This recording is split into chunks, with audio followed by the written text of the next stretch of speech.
Hello everyone, welcome back to my channel. Each time I mention something about the college courses I teach involving comic books and superheroes, people message me wanting to know more. Many, long out of college, say they wish they could still take my class.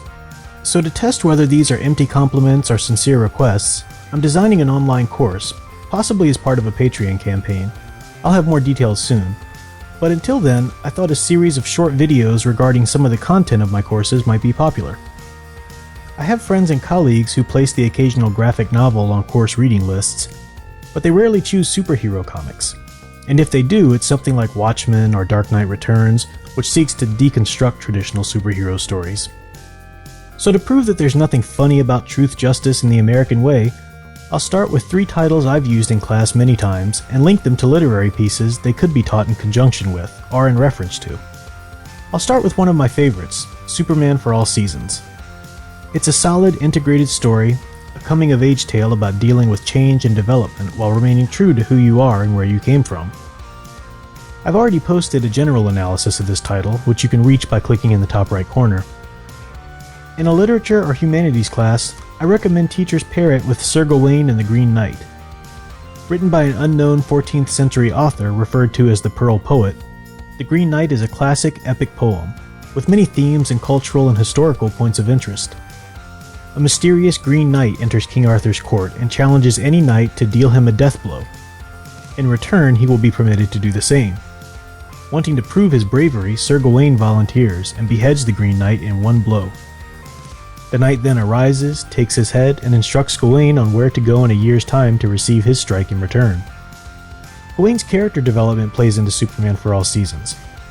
He strives to remain true in his chivalric values in new and challenging situations, and he must learn how to restore himself when he stumbles. Though Superman doesn't commit any moral failings, he does struggle to find his place. Once he zealously accepts it, he succumbs to the self-doubt Lex imbues in him and must return to his roots to regain his footing.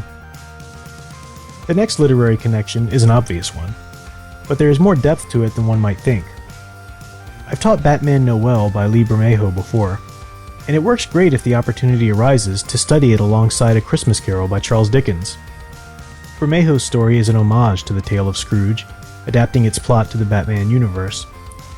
But rather than a literary remake, it utilizes what in literary terms is called intertextuality. It's a relationship between two texts in which to understand one you must have knowledge of its predecessor. The narrator of Batman Noel, unknown at first, tells his son the story of Dickens' A Christmas Carol, as told to him by his father, so there is reason and room for poetic license.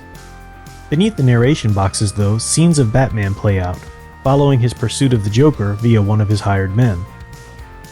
If the reader understands the themes of compassion and social responsibility in Dickens, then the Bermejo story will mean more.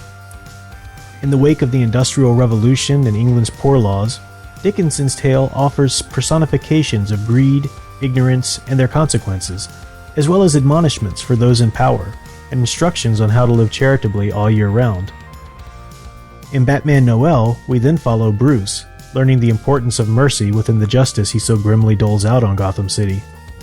He hears from other characters like Catwoman and Superman regarding the fun and compassion that should be a part of his office as a hero. And he comes face to face with the Joker, his worst enemy, and realizes how closely his brutal methods cause him to resemble the deranged clown prince of crime.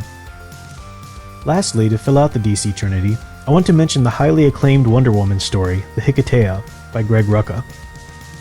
In this powerful story, Diana finds herself in opposition of some of Greek culture's oldest gods. She offers protection and hospitality to a young girl in danger, only to learn the girl is hunted by the Furies for killing the sex slaver who murdered her sister. The plot is another example of intertextuality in reference to the ancient Greek tragedy, the Humanities, by Aeschylus. In the play, Orestes faces the Furies' wrath for killing his mother in retribution for murdering his father.